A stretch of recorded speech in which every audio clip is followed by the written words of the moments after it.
So let me turn on the tape there.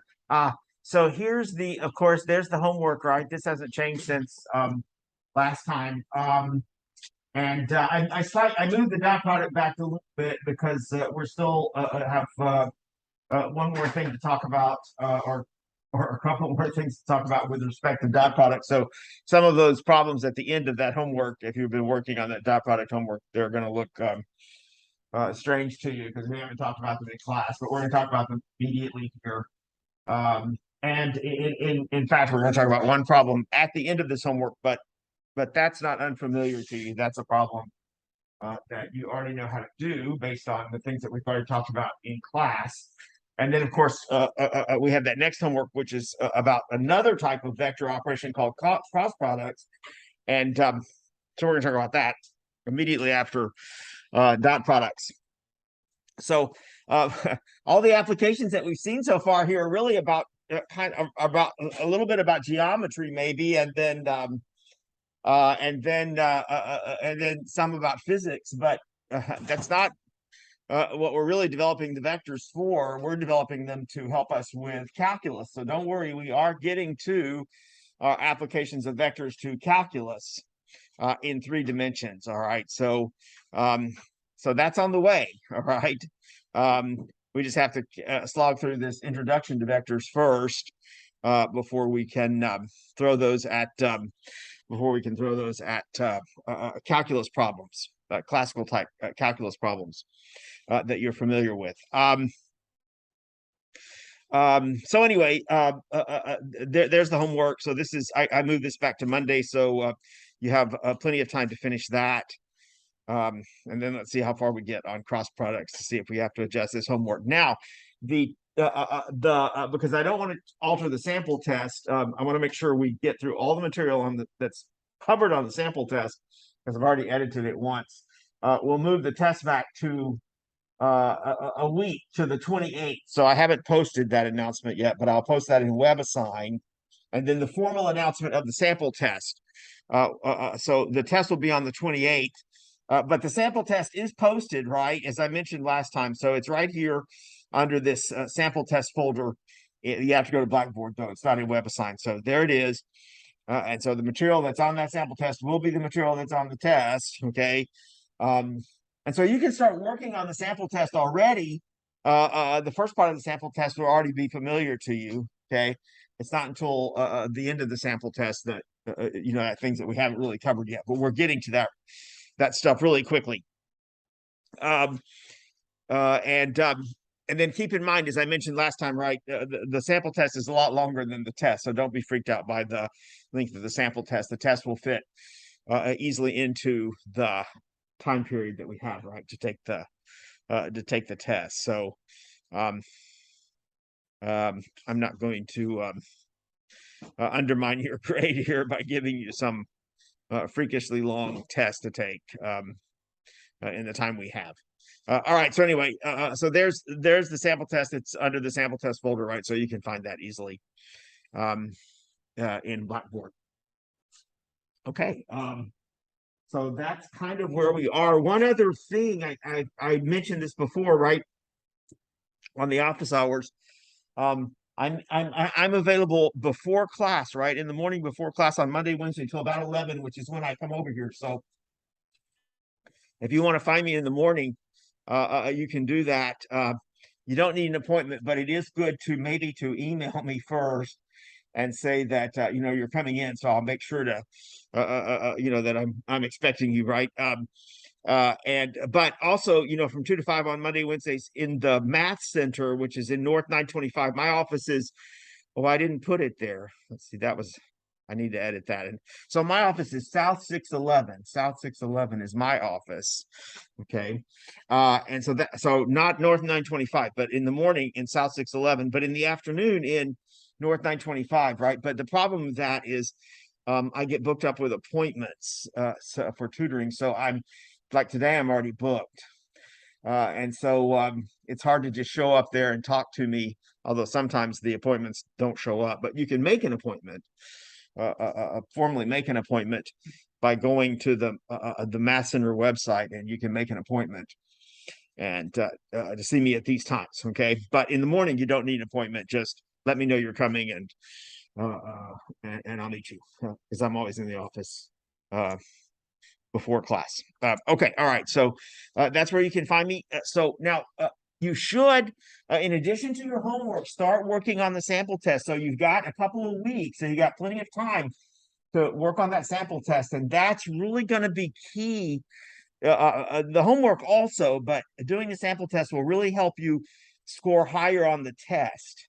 So I get, even though the problems on the sample test are like the homework problems, doing them on the sample test will help you perform better on the test. So, every semester when I'm teaching, after the first test, the students who don't score like they want to on the first test, they always say, "Wow, you were right. I should have looked at the sample test. So I should have spent more time with the sample test." So I'm just giving you that friendly advice up front. Some of you are going to have to learn that the hard way, but that's the way it is. But for the rest of you, if you follow that advice, you'll get a better score on test number one. Okay, so all right, so I'm through nagging at you about that. Let's look at this homework and this last problem. Is it the last problem? Yeah, this problem. Okay.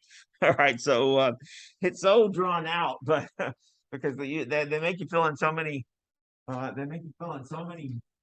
boxes here, and you have to follow the instructions carefully. But the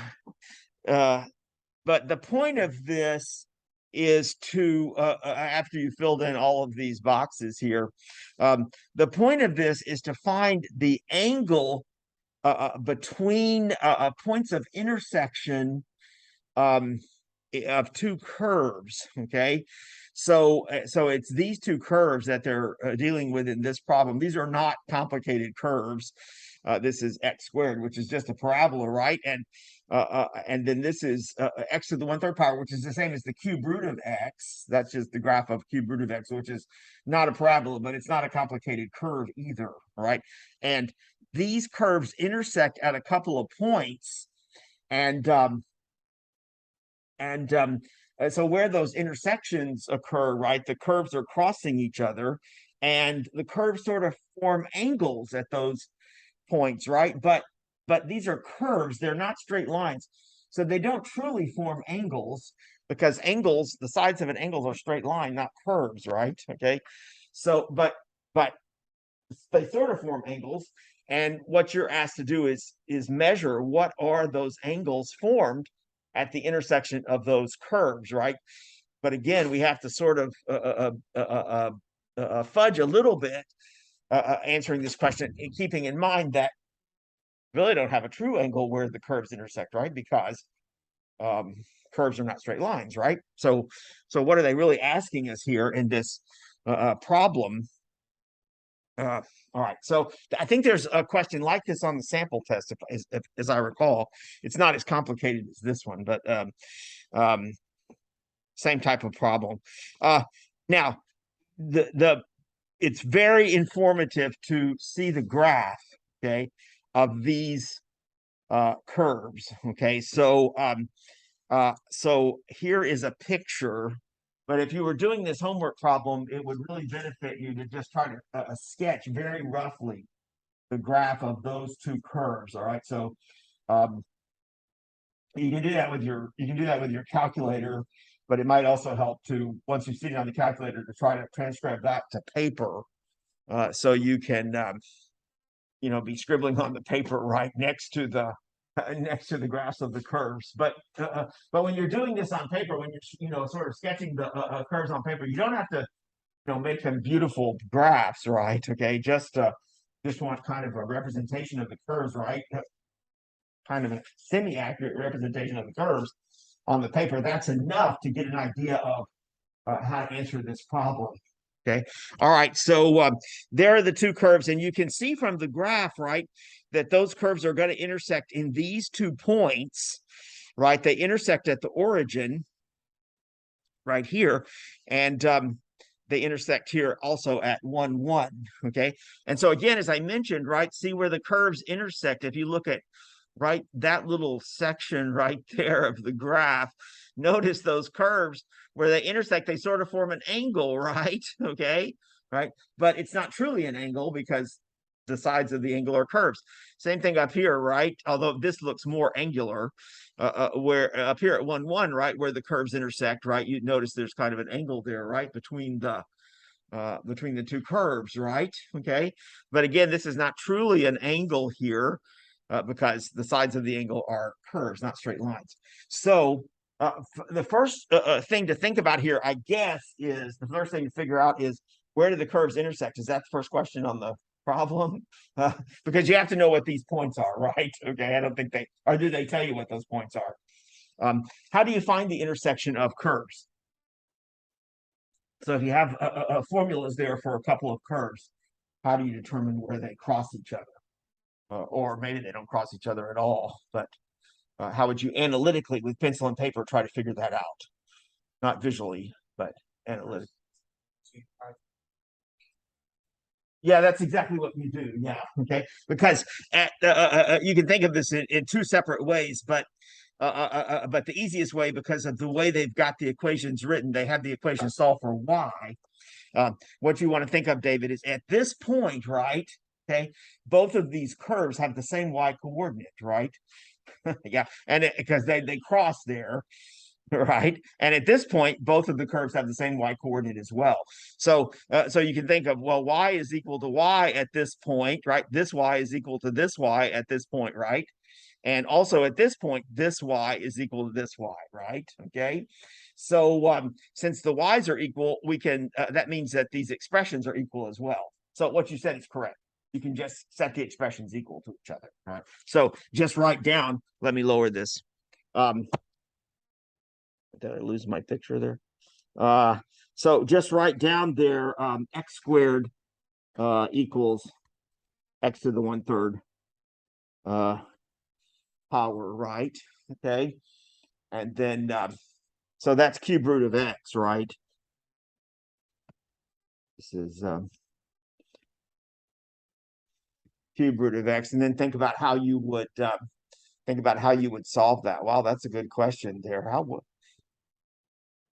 I think the best way to solve that is just by inspection. Okay, I just look at it and say, you know, what value of x squared is the same as its cube root? Obviously, one of them is 0, right? Okay, because 0 squared is the same as the cube root of 0, right? And then another obvious answer there is 1, right? Because 1 squared is the same as the cube root of 1, right? So I actually think just by inspection is probably the most efficient way of solving that equation. If you wanted to solve that algebraically, though, have any ideas of what you could do? So just not solving it by looking at it and kind of guessing there what the two solutions have to be. Any ideas there of what you might try doing?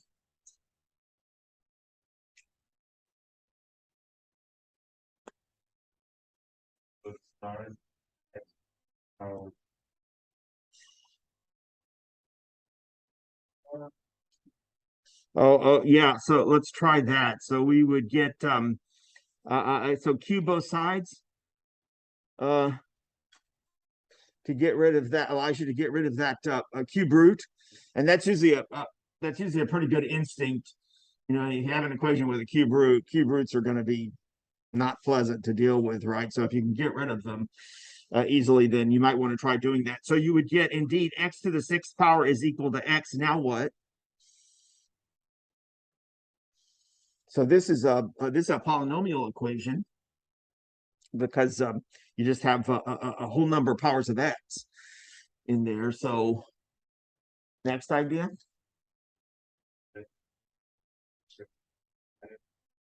Yeah, usually when you're solving polynomial equations, a very typical thing you're going to do is set it to 0, right? Okay, because once you've set it to 0, so just move, I'm just going to move x to the left-hand side, because once you've set it to 0, then you have other ways that you can, other things that you can do to try to solve it. And one of our favorite things to try to solve it would be what?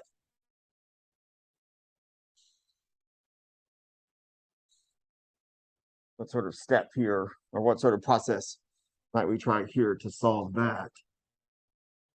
Yeah, so take out x, David, better known as factoring, right? So factor out x, right? So you get x times x to the fifth power minus 1 equals 0. So there you have a product equals 0. That's why we factored. So there you have a product equals 0, right? And when a product equals 0, one of the factors has to be 0. So you end up now with two equations, but one of them is solved. So there's our solution 0, right? Yay! So there we got it. Kind of legitimately instead of just guessing at it, right? Okay. And now we have to solve this equation, but this one is so easy, right? Because you have x to the fifth power is equal to 1. And now you can solve this one by inspection because there's only one number to the fifth power that equals 1. It's got to be what?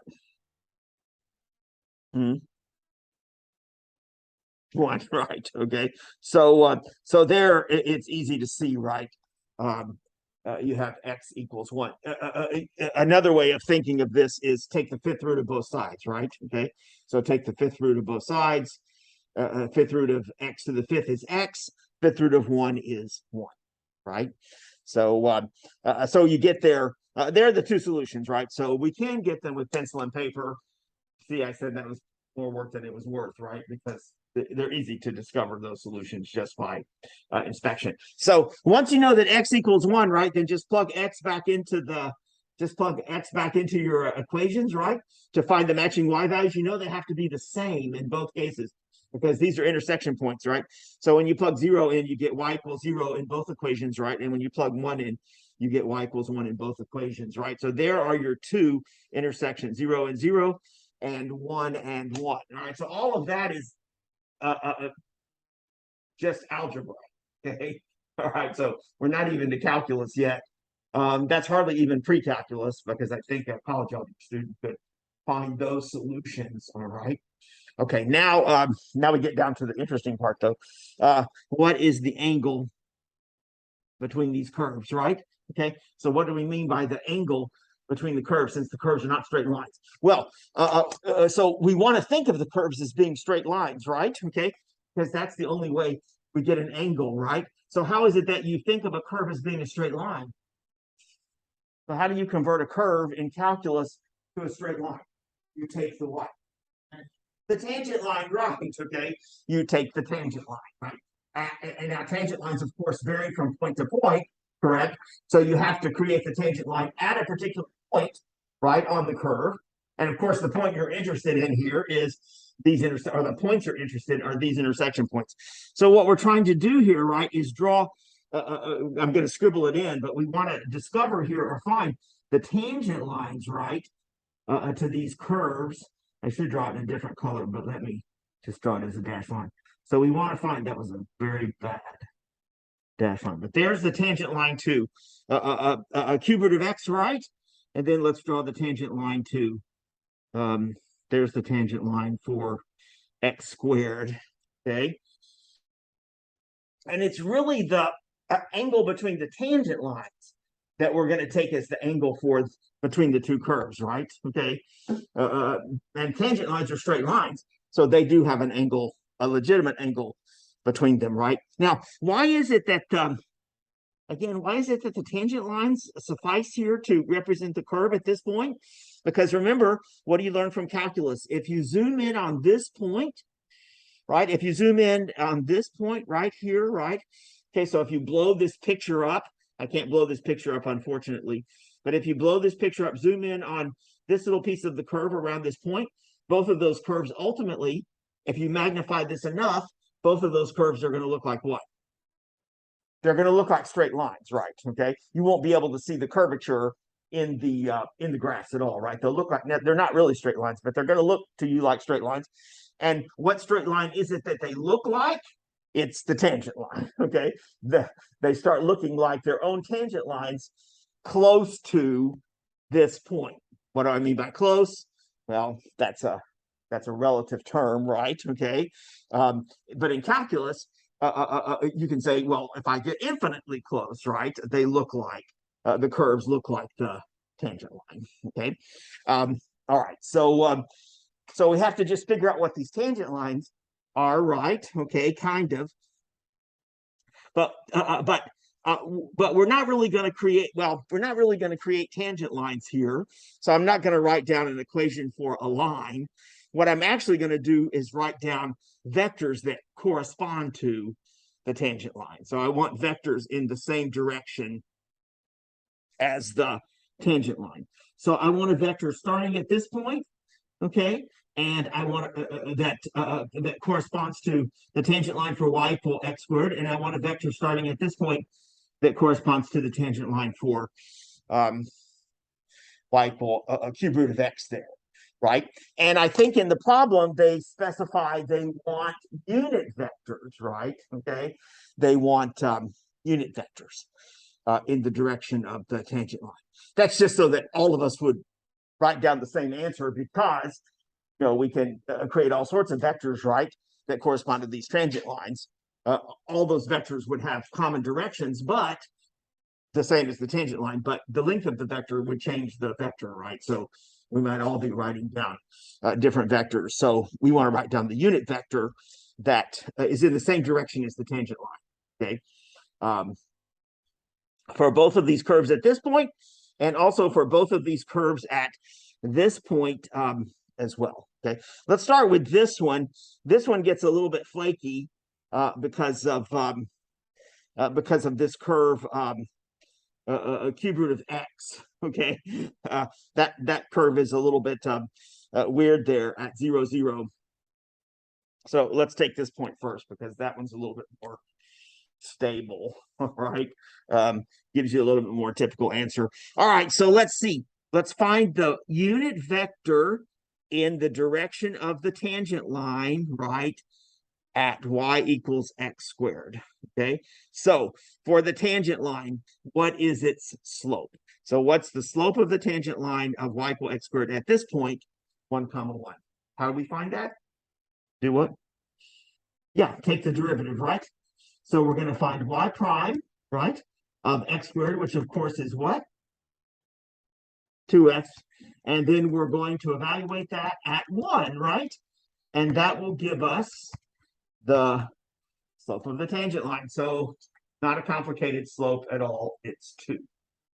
How do we turn that into a vector now? All right. So how can I write down a vector that is in the same direction as this tangent line that has slope 2?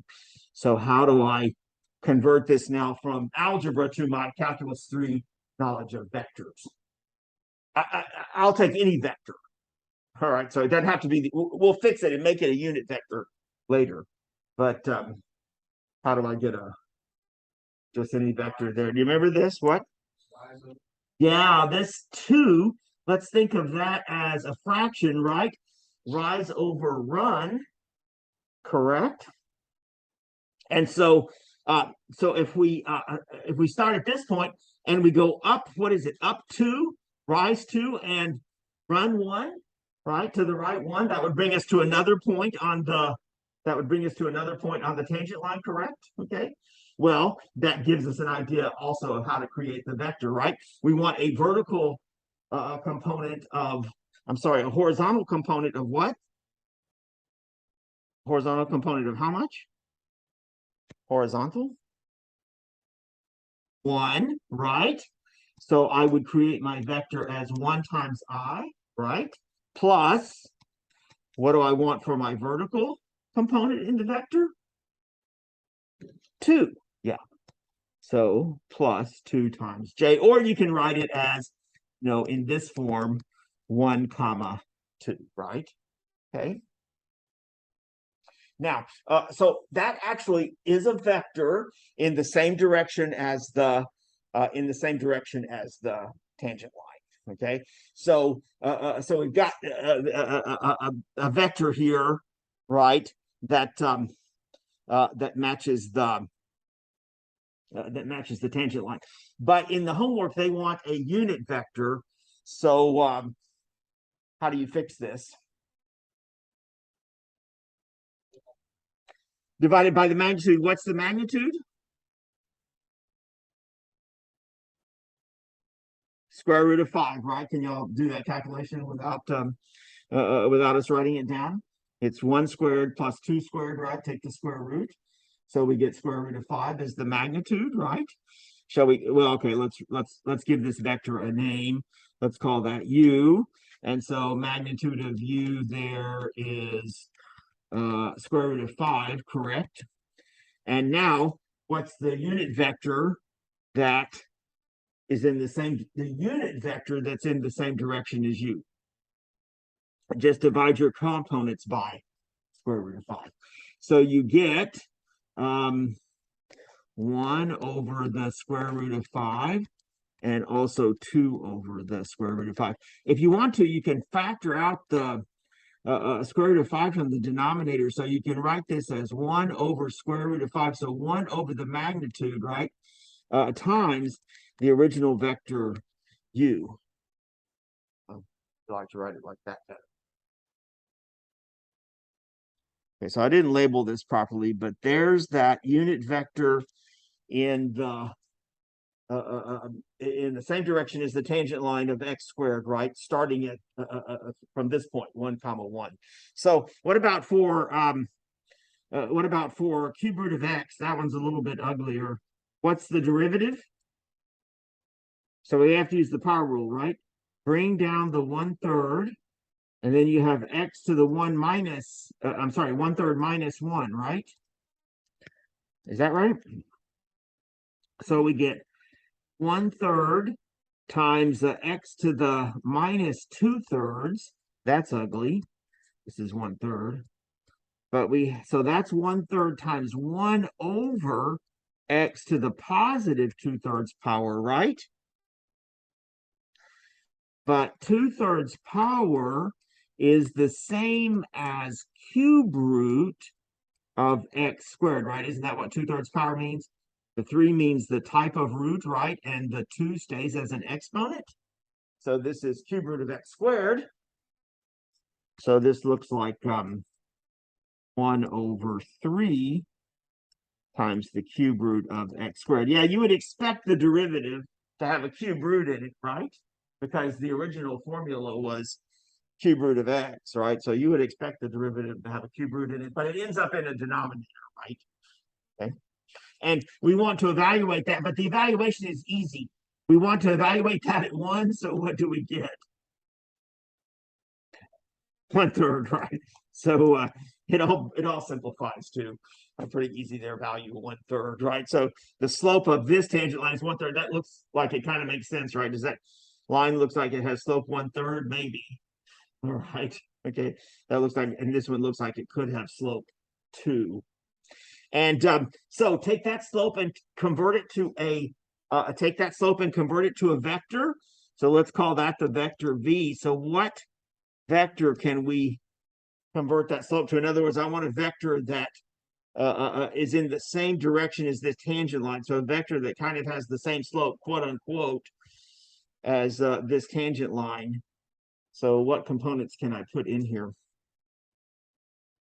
Remember, this is rise over run, right? So it looks like a run of 3 and a rise of 1. Same as the vector 3i plus j, right? If you write that in standard form. Look, let me show you. You could also have written a vector. You could also have written the vector v.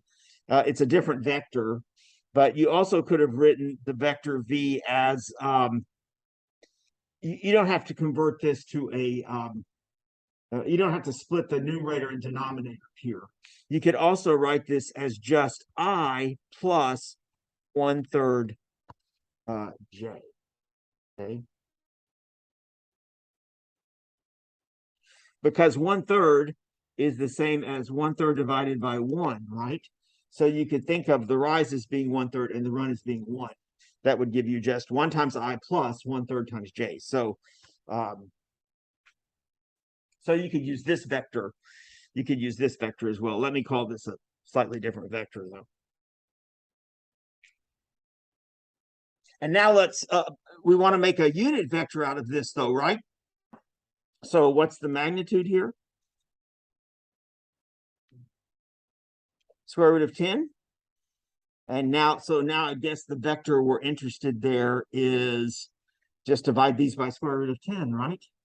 So you get, let me write it, let me factor out the 1 over square root of 10. So we get 1 over square root of 10 times this, okay? All right, so finally, there's the unit vector. There's the unit vector that corresponds to this tangent line. Here's the unit vector that corresponds to this tangent line. Let me try to draw those. So these are little unit vectors, right? So they only have length 1. I'm just kind of guessing here. So length 1 here looks like this to me, and length 1 going along this tangent line. Maybe I'm thinking it looks like this. No, that's too short, right? Let's make it a little bit longer. Let's make it match this one at least. All right, so there's the unit vector going up, and there's the unit vector that's going a little slightly to the side. And now, finally, to find the angle between the two, right? I just have to find the angle between those two vectors, okay? And that's where our formula from last time comes in. So finally, we're applying what we learned last time, right? That formula that involves the dot product, correct? You can use that to find the angle between two vectors. Okay, so this angle, let's just to match this formula, let's call this angle theta. Okay, and so it's going to be the dot product of not the original vectors u and v, but these two vectors, right? The unit vectors that we formulated there. So these two vectors. Well, I can't get them both on the screen. Kind of, right? So these two vectors, we want their dot product and then divided by the product of their magnitudes. But fortunately here, what are the magnitudes of these two vectors? 1, right? Because we made them unit vectors. So in our calculation, this denominator will just be 1. So we get lucky there. So let's see, cosine of theta. Well, let's see if this works out nicely because it looks nasty, doesn't it? So we get the dot products here, right? Of these two vectors. Well, dot product is so easy, right? You just take the first components and multiply them, right? And then you take the second components and multiply them. But be careful, what's the first component here? It's not 1 because you have this 1 over square root of 5 multiplied in, right? So this first component is really 1 over the square root of 5 times 1, right? And then we're going to multiply in this second component, which is 1 over square root of 10 times 3.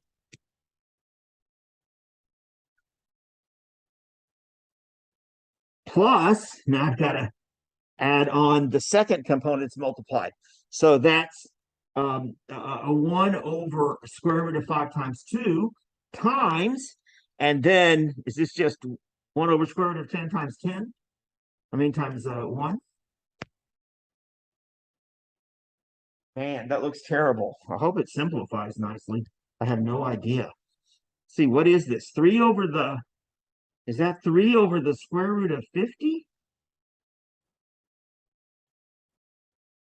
5 times 10, right? Square root of 5 times square root of 10 is square root of 50, right? And what's this? This is square root of 5 right here. And so this one is what? Plus, is that 2 over square root of 50?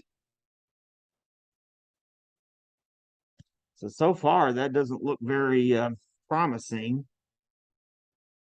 But at least the denominators are the same. So we get 5 over square root of 50. Now let's see if we can reduce 5 over square root of 50. Well, square root of 50, of course, 50 is not a perfect square, so it's not going to simplify perfectly, but we can simplify it a little bit by hand because 50 is 25 times 2.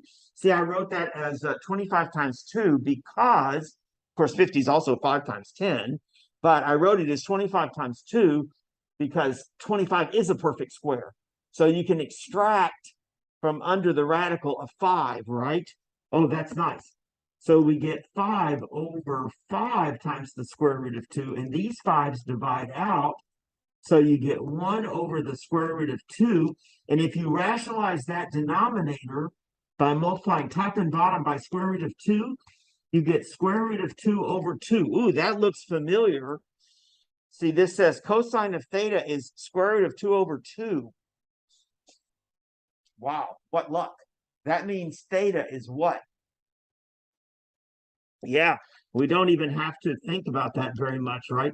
Theta has to be 45 degrees because I know I know the angle whose cosine is square root of 2 over 2, right? I also know the angle whose sine is square root of 2 over 2, right? That's 45 degrees. Oh, so this angle between these two is 45 degrees.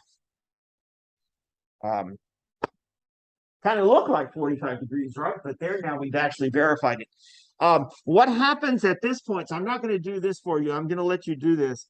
But what happens at this point? It actually simplifies. The tangent line to x squared at the origin turns out to be the x-axis, which has slope 0. Okay, all right. And the tangent line to cube root of x, well, the derivative of cube root of x at 0 is undefined. It turns out to be undefined. You end up with dividing by 0. So since the derivative is undefined, that means the tangent line is vertical. It's the y-axis. So just like it kind of looks like in the picture, right? The tangent line is the y-axis. So so what's the unit vector that matches this tangent line, the flat tangent line, the horizontal tangent line? Yeah, it's 1, 0, right? Okay, so your unit vector here is 1, 0, right? Just go to the right one. You're not going up or down because this is a horizontal line, right? So the rise is 0. And for that the vertical tangent line, the vector that matches that is just the opposite. It's 0, 1. And these are already unit vectors. These are already unit vectors. So so there are your 2 unit vectors. And what's the angle between those 2 unit vectors? You don't even have to do a calculation. What's the angle between these 2 vectors? Yeah, what's the angle between those 2 tangent lines? What's the angle between the x-axis and the y-axis? Y'all said it, what? 90, right, yeah. So the angle here clearly is 90 degrees. So that one, you don't really have to even do calculations. You can see, oh, the angle here has to be 90 degrees because the tangent lines are the x and the y-axis. Okay. Amber, think you can do that problem? Okay. All right. The tricky part, I think, is so that you can answer correctly in WebAssign is converting these vectors to unit vectors. You could really solve the problem without converting the vectors to unit vectors. Don't really need unit vectors to find the angle between the curves. The original vectors we started with, the 3, 1 and the 1, 2, we could compute the angle between them and get the same angle. It's just so that everyone would have the same answer. That's why the WebAssign asks you to put the vectors in, have length 1, put them in unit form. Okay. Oh, well, that's a good workout of what we learned last time. I think that encapsulates most of it. Now we're going to learn a couple of other applications of dot product that are also in this homework. So let me scroll back up in the notes. We're in the same notes here. And first, we're going to use dot products to help us understand directions of vectors in 3 dimensions. Okay, so so remember, back in 2 dimensions, when you want to discuss the direction of a vector, right? You can measure that by because you're in 2 dimensions, you can measure that by looking at the angle formed by the vector when it's located at the origin, the angle formed by the vector and the x-axis. And we call that angle the direction of the vector, right? So if you have some vector and you've got it, located at the origin, right? Its initial point is at the origin. Then of course you can create an angle, right, between the vector and the x-axis, and the size of that angle is called the direction of the vector. And remember, when you know the direction of a vector, so don't forget this important formula. When you know the direction of a vector, then you can write the vector in standard form, right, as a multiple of something times I plus something times j, right? In this fashion, it's the magnitude of the vector times the cosine of this angle, right, plus the times I plus the magnitude of this vector times the sine of this angle times j, right? So that turns out to be a very useful formula for us. Now, however, this does not perfectly transition to 3 dimensions because there are lots more directions in 3 dimensions. Okay, so direction of a vector in 3 dimensions is unfortunately more complicated. We cannot boil it down to just a single value, okay, like we can in 2 dimensions. So let me show you how we're going to discuss dimension of vector in 3 dimensions, but it's very similar to what we do in 2 dimensions. It's just not quite as compact, okay? All right, so in 3 dimensions, what we have to do, so here's a picture of a vector v drawn in 3 dimensions. See, notice that vector v is going up a little bit toward us. If we think of ourselves as looking down, this would be in the first quadrant. You're thinking this is the positive side of the x-axis and this is the positive side of the y-axis. So we're hovering above the 3rd quadrant. This vector is coming up a little bit hovering above the 1st quadrant, and this vector is coming up a little bit into the 1st quadrant, right? Okay, so it's rising up there a little bit toward us. Okay, and well, of course, you can decompose the vector v, right, as some combination of the unit vectors I, j, and remember k, right? K is that unit vector that points up vertically, right, along the z-axis.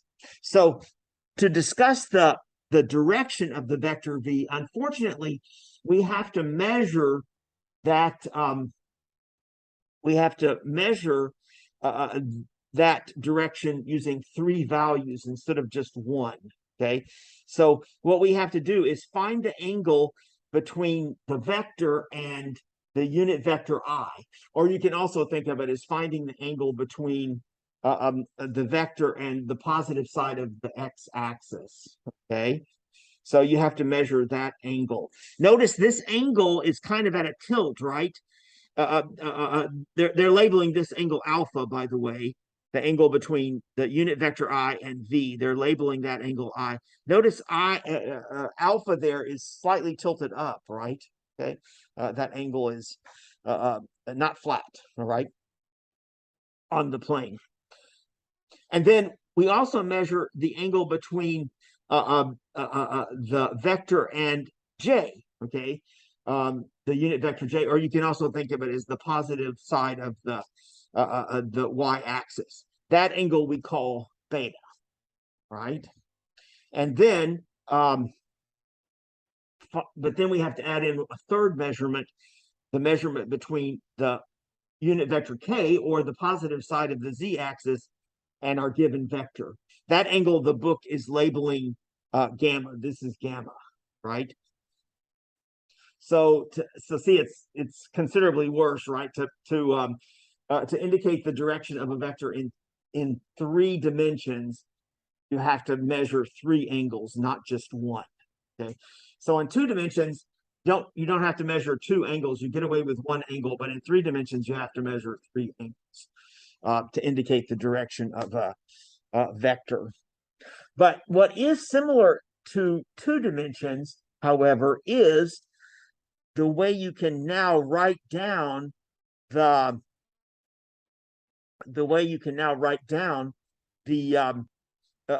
vector in standard form. Oh, so but before we do that, let me show you how you can compute alpha. Okay, let me show you how you compute alpha. So let me show you how you can compute this angle, how you can measure this angle, and these other 2 angles as well. They work similarly. So so if you just limit your attention to the vector I, right, and the vector v, then you're only dealing with 2 vectors, right? So we know how to find the angle between 2 vectors. That we can use the dot product, correct? So remember, to find the cosine of alpha, the cosine of the angle between 2 vectors, you take the dot product of the 2 vectors.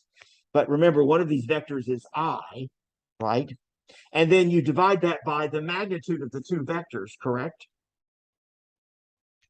But now we don't know what the components of the vector v are. This v is any vector, so we don't know what its components are. So I'm just labeling them v1, v2, v3, right? But of course, we know what I looks like, right? Because I is the unit vector in the direction of the x-axis. So I looks like this, 1, 0, 0. And when you take this dot product, then notice what happens. Remember, in a dot product, you just multiply the components, right? So you get v1 times 1, but then what happens to these 2 products? What's happened to that second product in the dot product? What does it become? 0, and the third also becomes 0. So you only end up with v1 in your dot product. v1 is the first component of v. Okay, and what about for the magnitude? That's easy also, because what's the magnitude of I?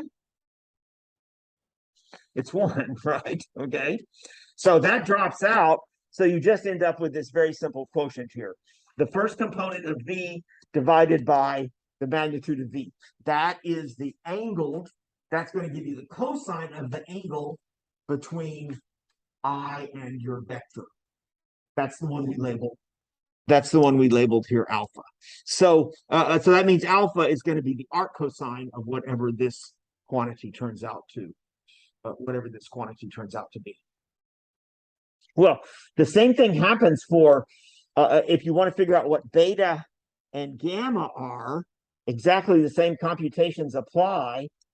So you get that beta is the inverse cosine or the arc cosine of the second component of v divided by the magnitude, and gamma turns out to be the arc cosine of the third component of v divided by the magnitude of v. So it's actually very easy to figure out what these 3 direction angles are, just with a little bit of trick. Okay, you can figure out what these 3 direction angles are. Now, once you know the direction angles, then just like in 2 dimensions, you can write down, that allows you to write down the vector in standard form. Okay, so in standard form, here's what the vector v looks like. It's the magnitude of v times the cosine of alpha times I. But again, what's alpha? That's the angle between v and the unit vector I. Okay, and then it's the magnitude of v cosine of beta times j.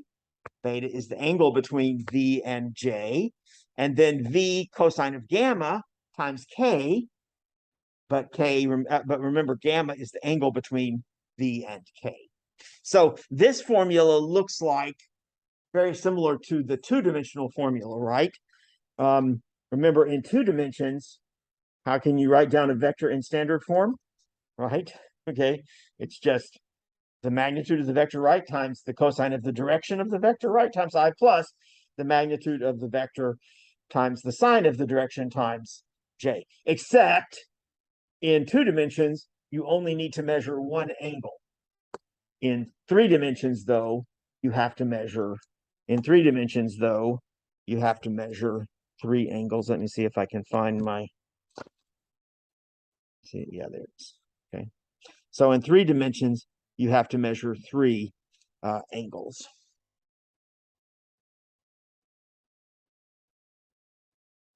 So you'll want to remember this, you'll want to remember these formulas, but in particular this one, right? Because that formula allows you to write any vector as a combination of I, J, and K. Let's take a simple example of this. Let's take a simple example of this. And do some calculations. So you need to do a trig. So you need to do a little trig here. So you need your calculator. All right. So what are the 3 direction angles for this vector? Do I have that vector plotted? Darn it, no. See, I want to see a picture of that, but bummer, I didn't graph it. So so we're just going to have to imagine this in our mind. Where's that vector? Where's that vector going to? What now? Yeah, it's going into quadrant 1. So it looks kind of like this picture, right? Because it's going into quadrant 1, right? So let's see if we can figure out what its 3 direction angles are. So remember, that's the alpha, the beta, and the gamma, and there's the 3 formulas, right?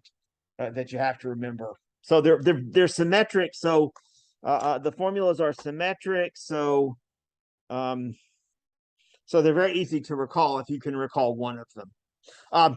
And really, the only calculation we need to do here, other than our cosine, which we will probably need our calculator for, right? The only real calculation we need to do here is compute the magnitude of v. So, so that's almost nothing to that, right? So the magnitude of v there would be what? The square root of 3 squared plus 2 squared plus 1 squared. So does that work out nicely? Of course not, right? Because magnitudes never come out nicely. So that's what, square root of 14? All right, so, oh, that's what it is, right? The magnitude is square root of 14, right? So alpha, for instance, would be the inverse cosine or the arc cosine of the first component, right? Of v, which is 3, divided by this square root of 14. And now we definitely need our calculator, right? So this is approximately the arc cosine of whatever 3 divided by the square root of 14 is, according to the calculator. So let's see if we can do that. 3 divided by 14 square root. Did y'all get that? 0.8 roughly? So that's not a bad value. 0.8. Fortunately, that's between 0 and 1. So so I have a chance there of calculating the arc cosine, right? What is the arc cosine of 0.8?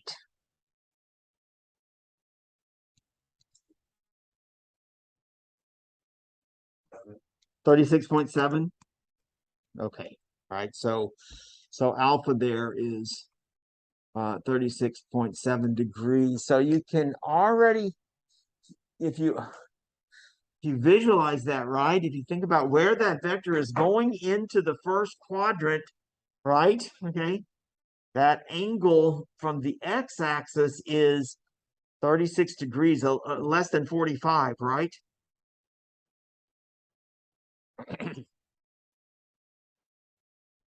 So you can kind of visualize that angle. It's hard for me to describe it, though.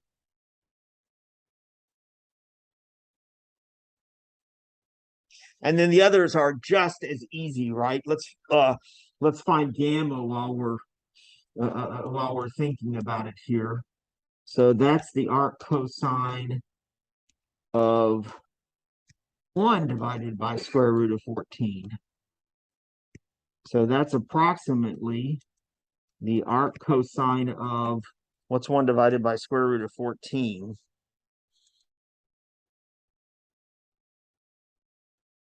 0.2? 0.27? And what's the arc cosine of 0.27?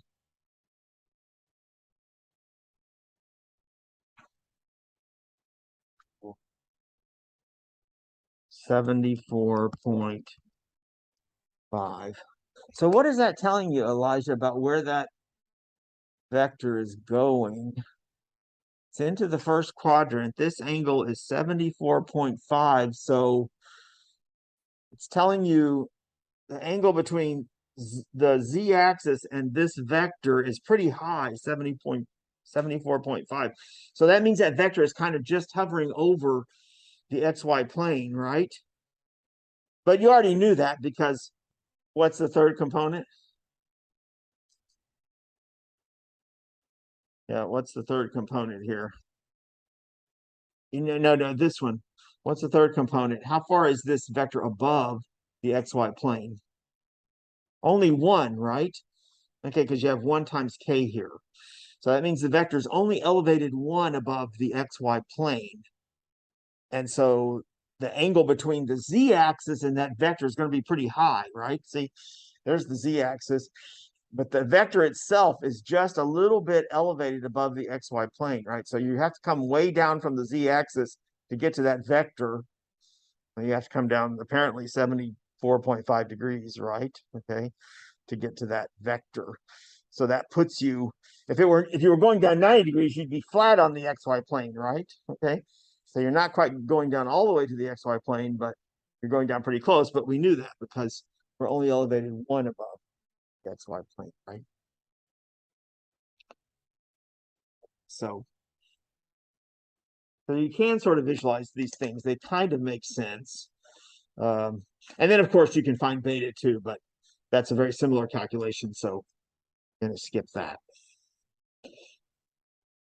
All right, now I got something that's harder, though. All right, so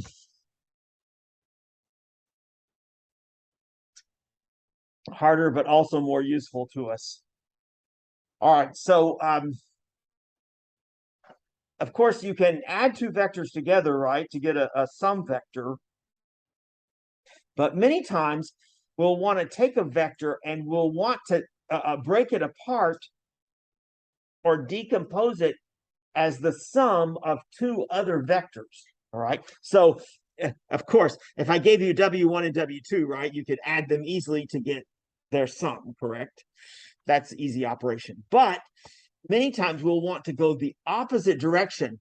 We'll be given a sum vector and we'll want to decompose it as the sum of 2 simpler vectors, so to speak, okay, or 2 other vectors. Now, of course, there are lots of ways of doing this, right? Okay, so you can pick the W1 and W2 in lots of different ways. If I gave you the vector U, okay, so you could write it as a sum in infinitely many different ways. So, in order for this decomposition to make sense, to get a real problem here, okay, I need to give you some conditions on these 2 vectors W1 and W2, right? So again, here's the problem. I have a vector and I want to break it up as the sum of 2 simpler, quote unquote, or other vectors.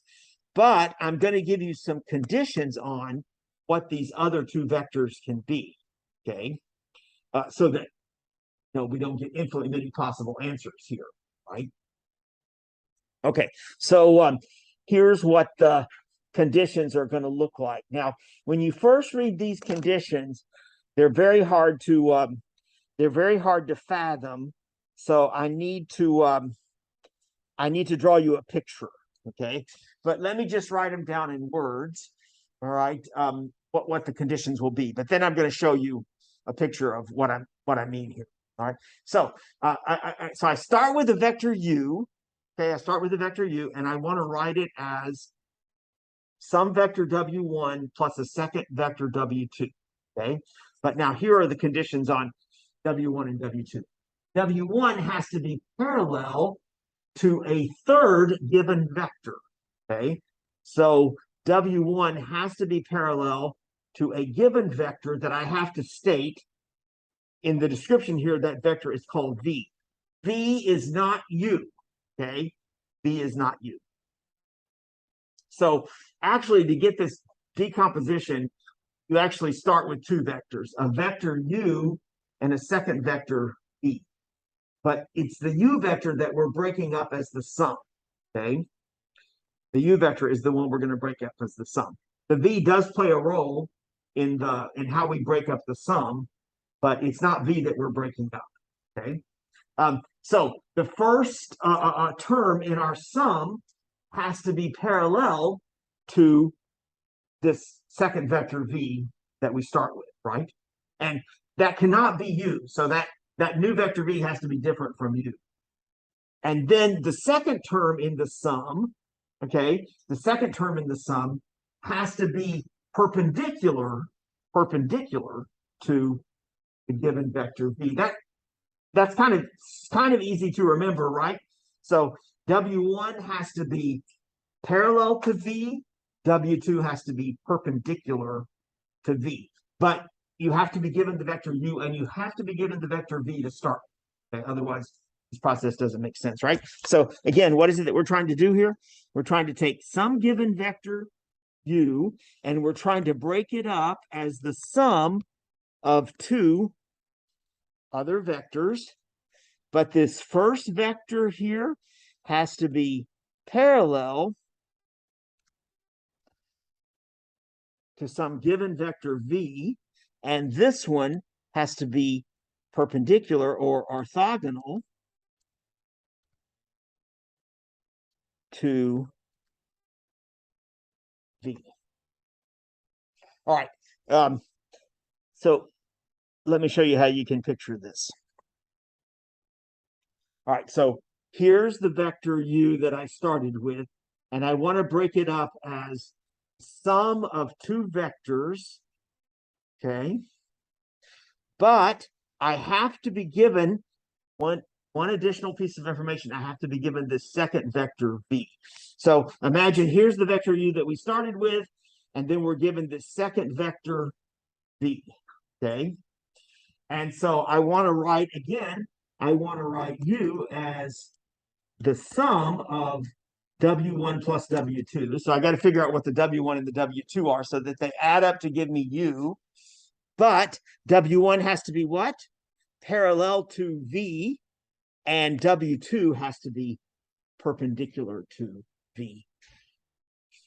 Does that look correct in this picture? Or w1 parallel to v? Sure, right? Okay, you can see that in the picture, right?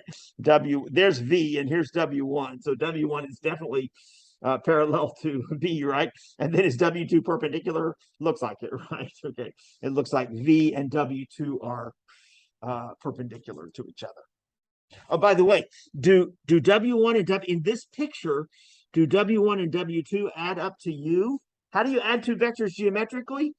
Well, remember, when you're adding two vectors, follow the first vector, right, until the end of the first vector, and then from the end of the first vector, go in the direction of the second vector, which in this case is w2.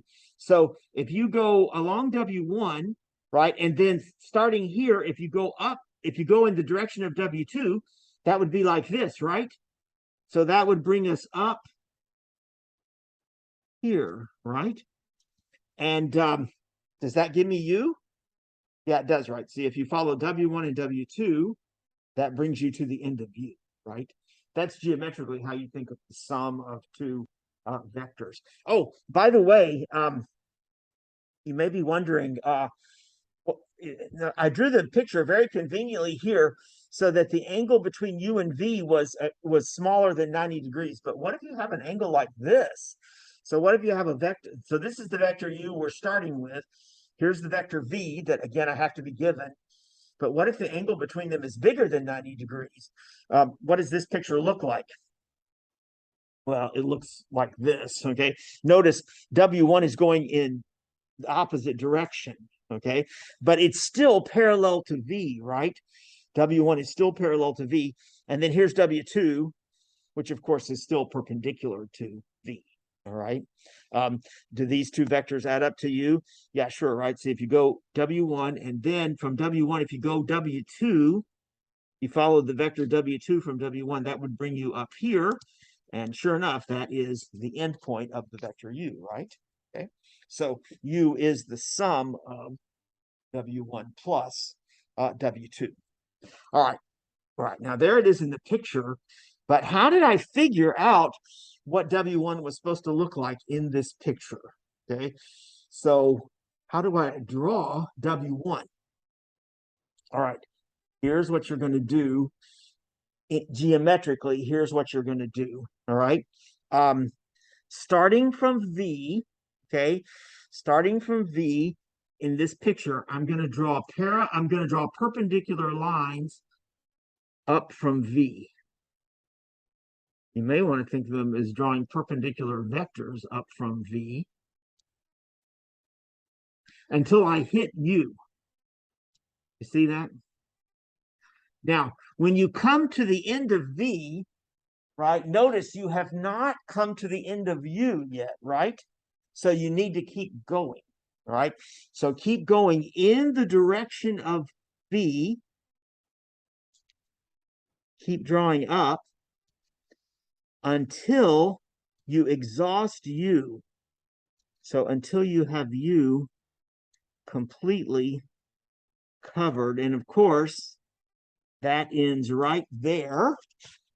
Now we have U completely covered in this picture, right? And that is going to, and where that stops is going to be W2. That will be the vector W2, okay? And then this final side here, all right, this final line that you draw here, or this final vector that you draw up, that's going to be the vector W2, okay? They just labeled W2 on this side, but remember, vectors don't have a position, right? You can move vectors around and have the same vector. So we can think of the vector W2 as being on the right instead of on the left. Okay, I'm not going to play the same game for this picture, but the idea is the same, right? Except you can't you can't go up from V in this picture because you'll never hit U, right? So you have to go to the other side and do the same, follow the same scheme. Let's try this. Oh, by the way, here's the terminology. Okay, so W1, that's called, so that vector W1 that we created, right? That's called the projection of the vector U onto V. Okay, the projection of the vector U onto V.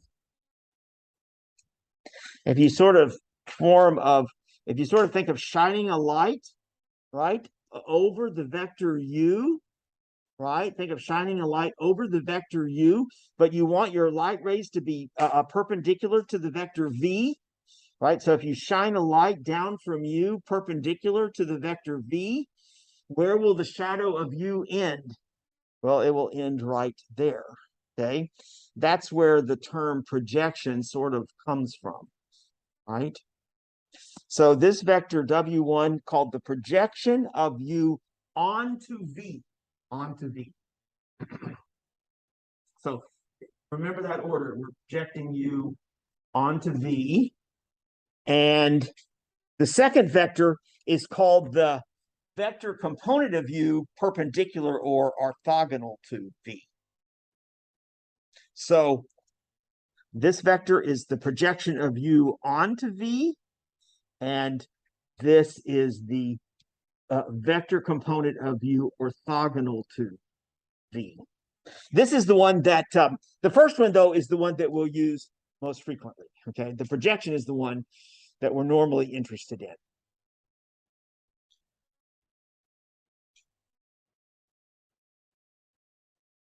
thinking of something I was going to say there. Oh, I forgot. Okay. Something about the terminology projection. Oh, I forgot to mention this is a lot to write down always on paper, projection of U onto V. So we can abbreviate that using this notation. Just PROJ for projection, right? Of U, and then we use a little subscript of V. Remember, this is the projection of U onto V. Okay, so V is the subscript here, right? V is the subscript in this notation. So if you reverse the U and the V, you're going to get something different, I think, right? The projection of V onto U might be something different. We'd have to check that. Okay. Oh yeah, it will be quite different actually.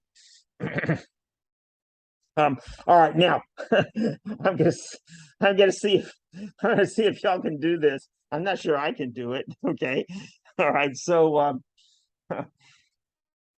right, so find the vector component of U orthogonal to V, given that the projection of U onto V is 8, 6. Okay, what in the world are they asking us for here? All right, look, they're asking us about this type of sum. Okay, a decomposition of U, right, into the sum of two vectors, but here the sort of pivot vector here, the key vector here is this vector V, right? So we want to write U as the sum of these two vectors using the vector V, right?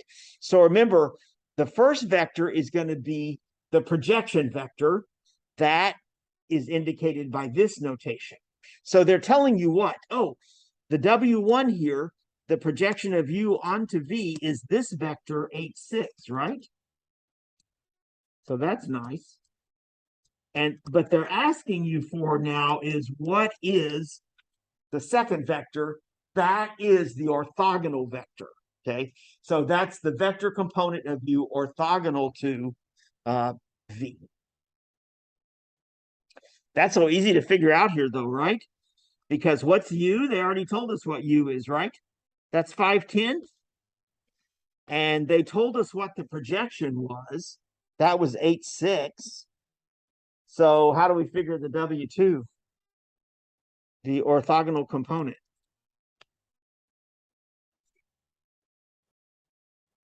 Now this is, no, look, you just have a sum here, David, right? This is just a sum. So how can you solve this equation for W2?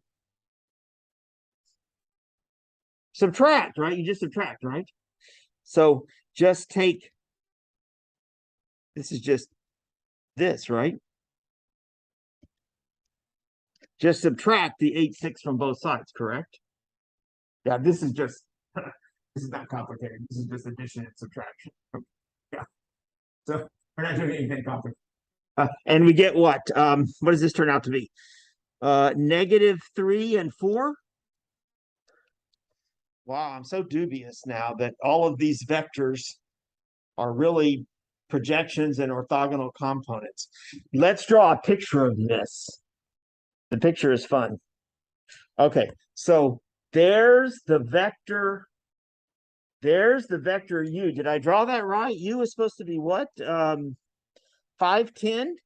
Let's see, 1, 2, 3, 4, 5. 1, 2, 3, 6, 7, 8, 9, 10. Yeah, so I got U drawn sort of correct.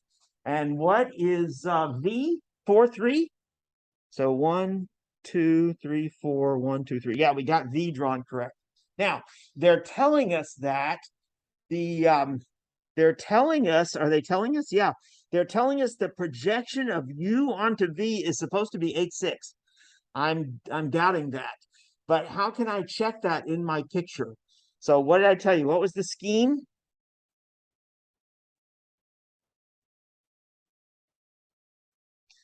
So how do we project U onto V?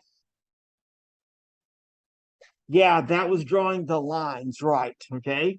So what you're going to do is you can if we think of it in kind of the the English order here, I mean, the English order of the words, if we're thinking of projecting U onto V, that's kind of like we're starting at U and going to V, right? Okay. So I kind of described it backwards when I was drawing the picture earlier. Let's start with U, and we're going to draw some lines down to V. But the lines that I draw from U have to be what? They have to be not perpendicular to U. That's the key thing. They have to be perpendicular to V. Perpendicular to V. So so that's why I think it's easier to start from V and go to U, okay? Because that makes it easier to draw perpendicular lines. So let's try that. Let's go from V and see if we can draw it. Does that look perpendicular to y'all? And I'm going to go up to U. But of course, I'm going to run out of V before I run out of U. So what do I need to do to the vector V? I need to extend it.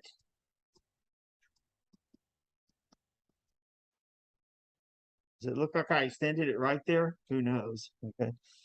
And now let's keep going.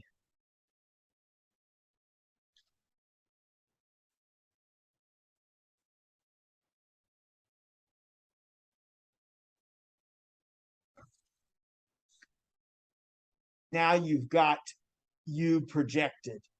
Where does that stop? Right there. So what is that vector? Whew, what's it supposed to be? 8, 6? 1, 2, 3, 4, 7, 8. 1, 2, 3, 4, 5. Oops, I got up a little bit, right? Okay. So I went a little bit. This is only supposed to be up to 6. So I don't think I extended B very well. All right. But that's the so we'll just cheat here. That's supposed to be 8, 6.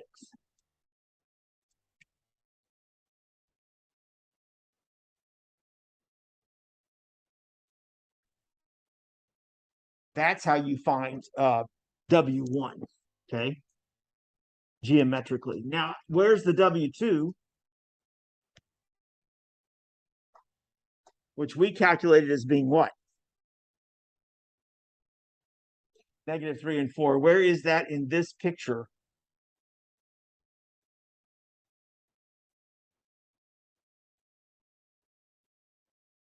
It's right here.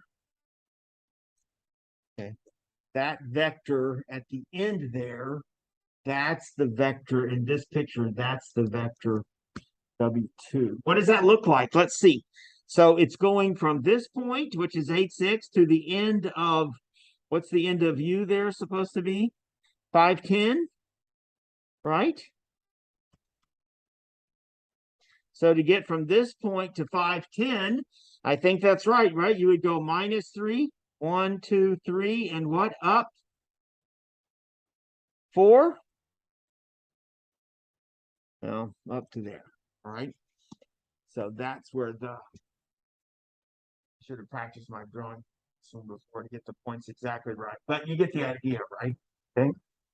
That's the vector W2. Now, look, we can't be finding vector components by doing all this drawing, right? Because that's not going to work. So clearly, we need a formula, and obviously we have that, right? So here's the formula, okay, for a projection.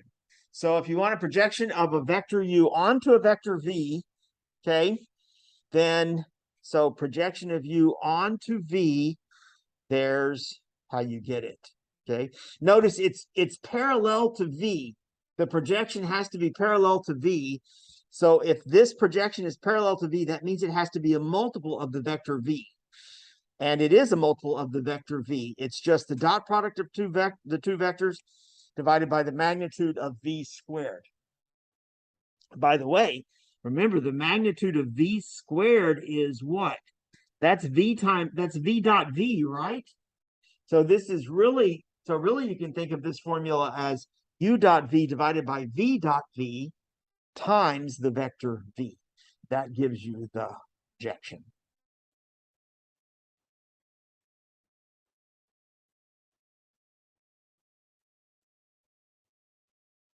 Shall we compute one?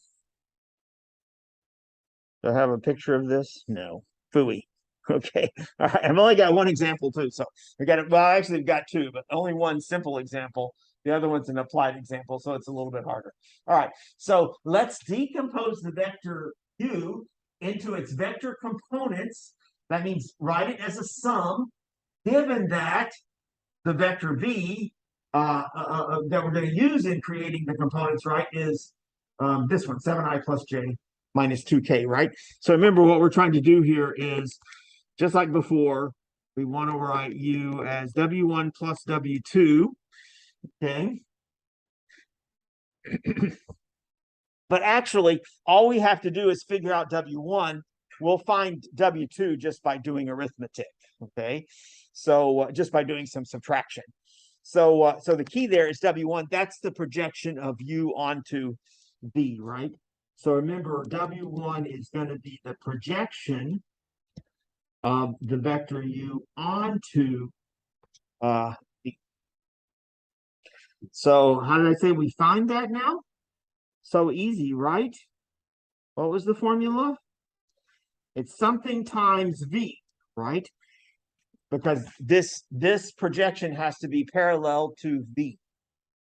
But so that means it's a multiple of the vector v, but what's the scalar here? So remember, it's u dot v, our dot product here, divided by v dot v, the magnitude squared. Okay. Don't cancel out v's here. Okay, you can't cancel out the v's. This is dot product. This isn't regular scalar multiplication right here. So the v's do not cancel. All right. What is u dot v?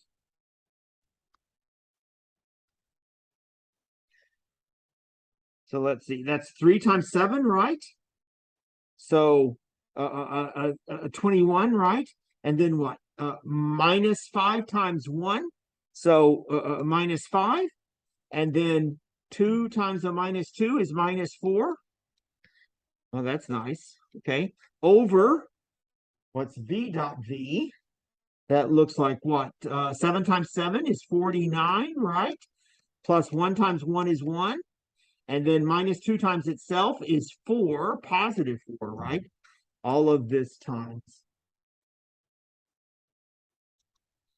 So we get here, do we get something nice here? This doesn't turn out so nice, does it? That's 21 minus 9, which is that 12? Over 54 times v. Does 12 over 54 reduce a little bit? What goes into both 12 and 54? 6. So is this 2 9ths? So 2 9ths times v. So what's 2 9ths times v? So I'll multiply all of these coefficients of v times 2 9ths, right? So you get 14 9ths times I plus 2 9ths times j minus 4 9ths times k.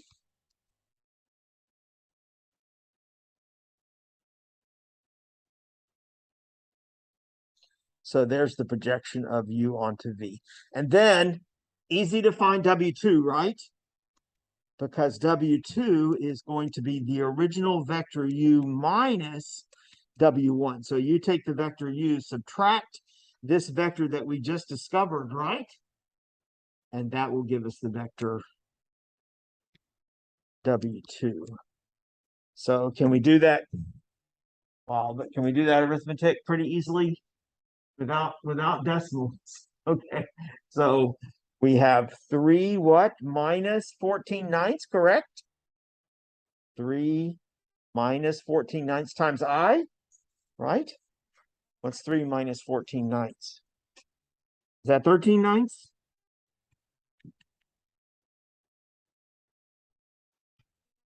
Three is 27 9ths. So you're subtracting off 14 9ths. That's going to leave 13 9ths times I, right? Oh boy, what's this one? This one is harder. Minus 5 minus 2 9ths. How much is that? Minus 5 subtracting off another 2 9ths. Is that minus 47 9ths? times j. And then finally 2, whoops. And then finally 2 minus a minus 4/9. So that's the same as 2 plus 4/9. So is that 22/9 times k, right? 2 is 18/9. So you're adding on to that because we're subtracting. So you're adding on to that 4/9. That would give us 22. Correct me if I made an arithmetic mistake there. All right, so there are the two vector components. All right.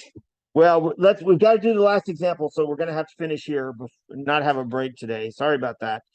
But we got to get through the dot product. So, and this example requires a little bit of thought, but it's not difficult. Okay, but it is example from calculus. I'm sorry, from physics, and there's a problem like this in the homework. It's almost identical to this. So, if you can do this problem, the thing is, understanding this conceptually is the tricky part. Okay. Well, but your intuition helps a lot. So you have a boat that's weighing 600 pounds. So that boat weighs 600 pounds there, and you see it's on this boat ramp, right? And someone's lowering it into the water at a particular angle. That angle is like 30 degrees for that boat ramp. Okay. Seems steep. Anyway, 30 degrees for that picture. For 30 degrees. All right. So of course, you don't want the boat to, you know, you don't want the boat to go into the water too quickly, right? You got to maintain control of the boat. So the question there is, what force is required to keep the boat from rolling down the ramp? Okay. So what force is required to keep that boat from rolling down, 600-pound boat from rolling down that 30-degree ramp? We're going to ignore friction. So these wheels are very, I don't know what the word is for, very well lubricated. So they're going to roll really nicely. So you're not going to get any help from the wheels in keeping the boat stable there. All you've got is the rope. All right. So what tension do we have to have on that rope to keep that boat from rolling immediately into that water? Okay, look,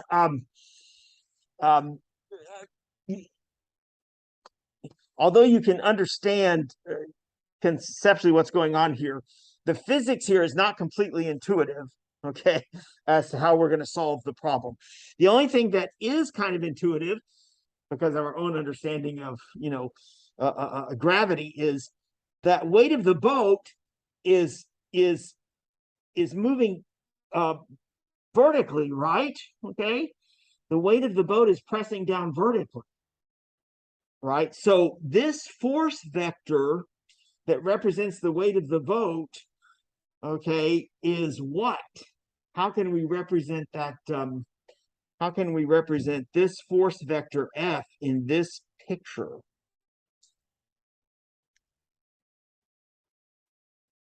No, I'm sorry. I'm sorry. I wrote this in the wrong place. The vector F. How can we represent this vector F? No. You can easily write. You can easily write. You can easily write a formula for F. Okay.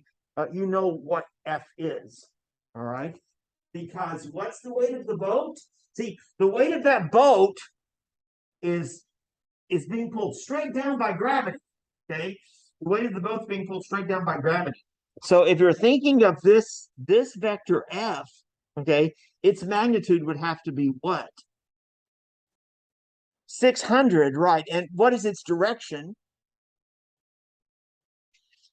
How does gravity work? Yeah, it's straight down, right? So if you think of that as a vector, what vector would that be?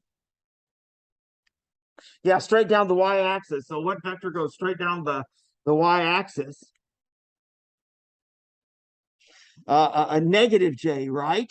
Okay, negative j, correct? So here's f. It's going to be, I'm going to put the minus in front instead of in front of the j.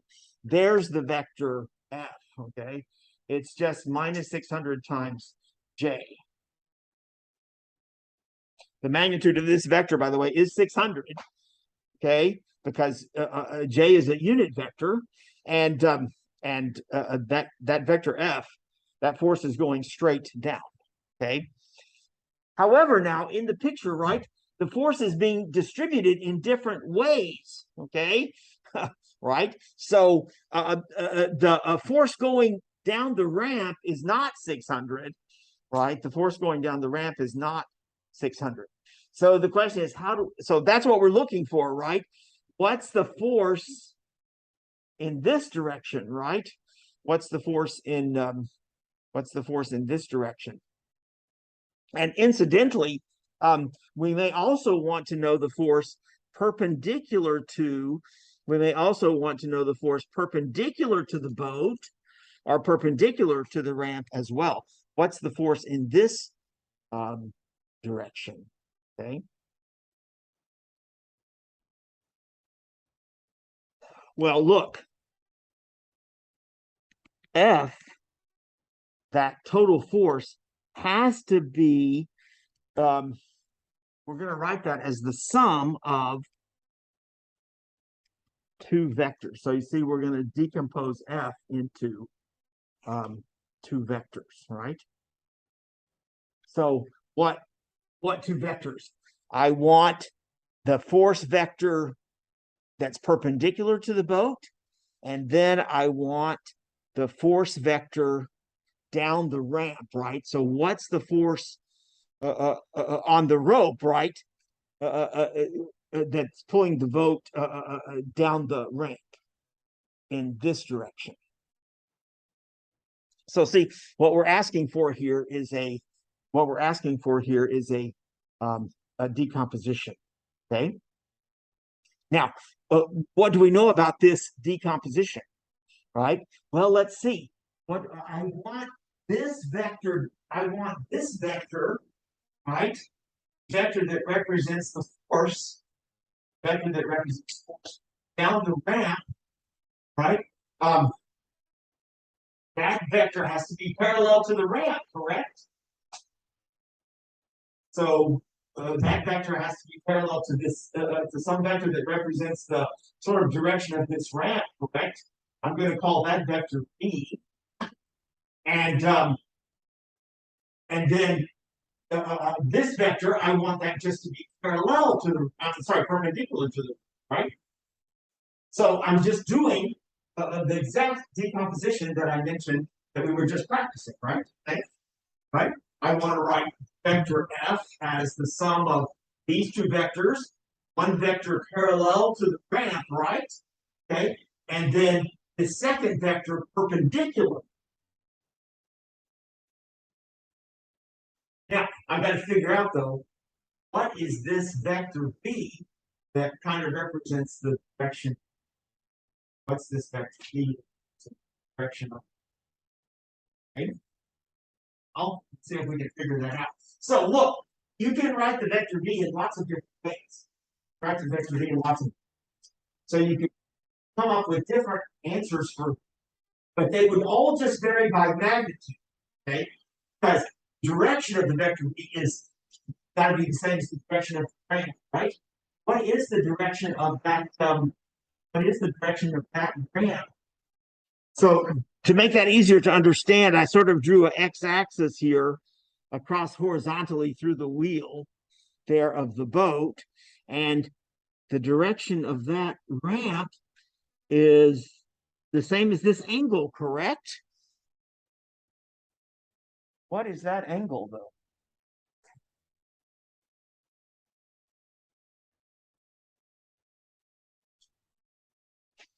See, you know, this is 30 degrees. So what's this little? That's also 30. What's this angle on? 210, right? It's 180 plus this additional, and see if this is 30, this one here is also 30. So I have to, so here is also. So this big angle that I'm on 210. So that is the direction of the back. Remember what the angle measured from x-axis from, okay, to our vector. Oh, need some vector here that's in the same direction. Right? All right, so let's see if we can write down v. So v must be something times the, what is it, the cosine of 210, right? Times I plus sine of 210, right? Times j. But what do I have to throw in here? The magnitude, right?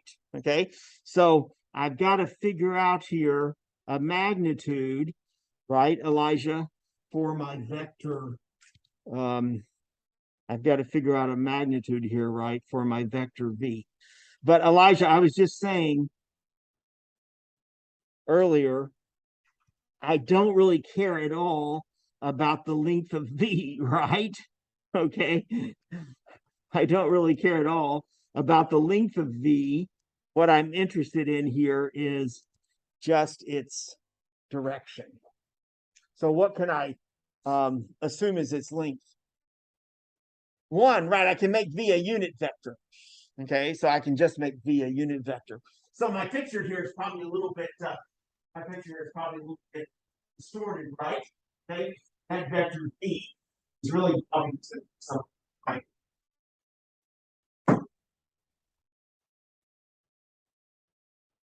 So let's just assume its magnitude is 1.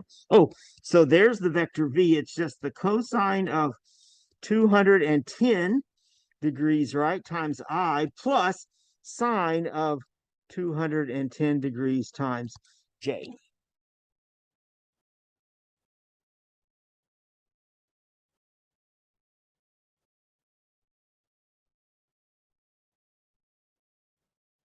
So now how do we make our decomposition here? What's W1? It's the what? It's the projection, right? Of what?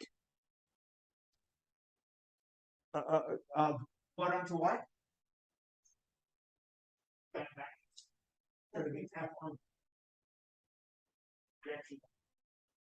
So B probably really stops something like this, right? Start around cover that. Okay.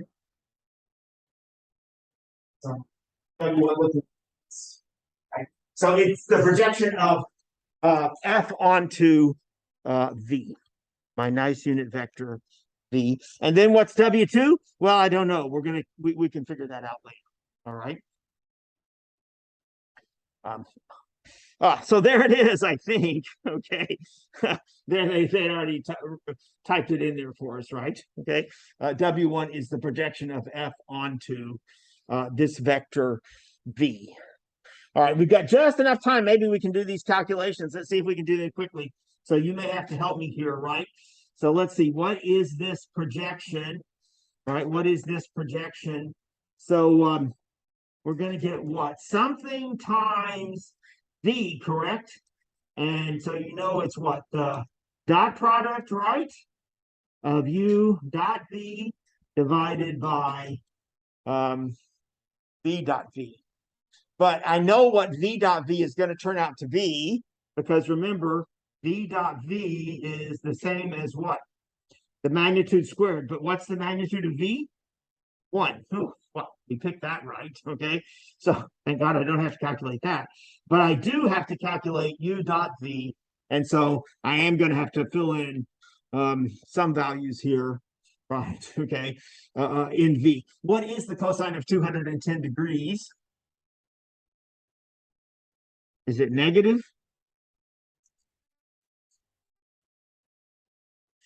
Yeah, so can you give me that though in exact terms? Because 210 is a special angle, right? Its reference angle is 30. So what's the cosine? Its reference angle is 30. The reference angle is this angle. So what's cosine of 30?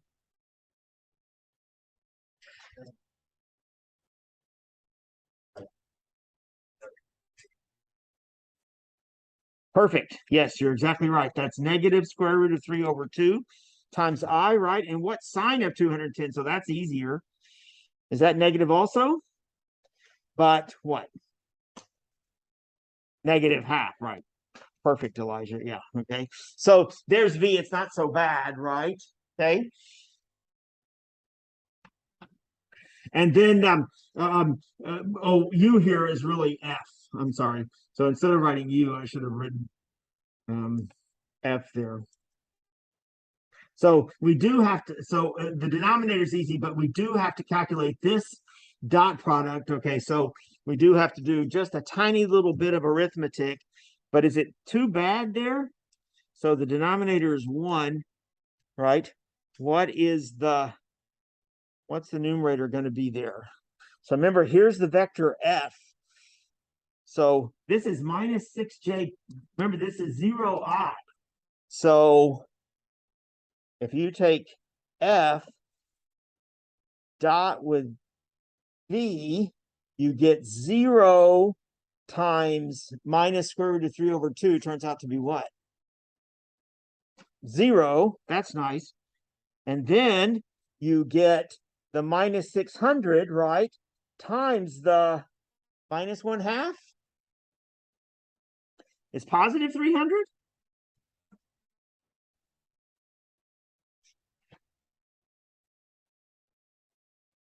Times V. So there it is. There's the answer. It's 300 times minus square root of 3 over 2 times I minus 1/2 times J. I'm not going to, you can expand that product really easily, right? Okay. But there's the vector, there's the projection of F onto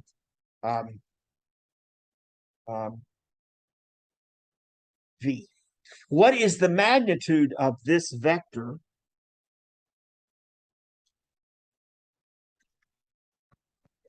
It's very easy. You don't have to do any calculations because what's the magnitude of V? 1. So the magnitude of this vector is just the 300. So what does that tell you? How much force is on that rope?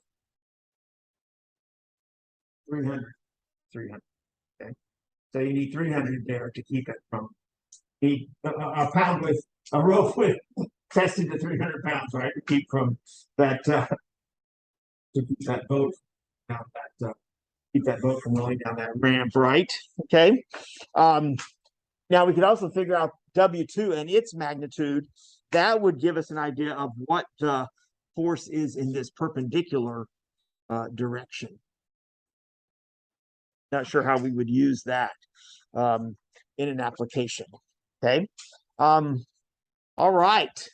Well, we got through it all exactly the right time. So we're through talking about dot products, but we didn't get to talk about cross products today. That'll go pretty fast though. Okay. We don't have as many applications initially for cross products as we do dot products. All right. Okay. All right. So, well, that's it for today. So I'll see you on Monday. So you can definitely finish your dot product homework. I think we've done everything for that. Okay. So, but we can talk about that homework again on Monday. No, I forgot to say, oh, wait, time to roll before you leave. Anybody left there? Grab that person that left. Time to roll is really.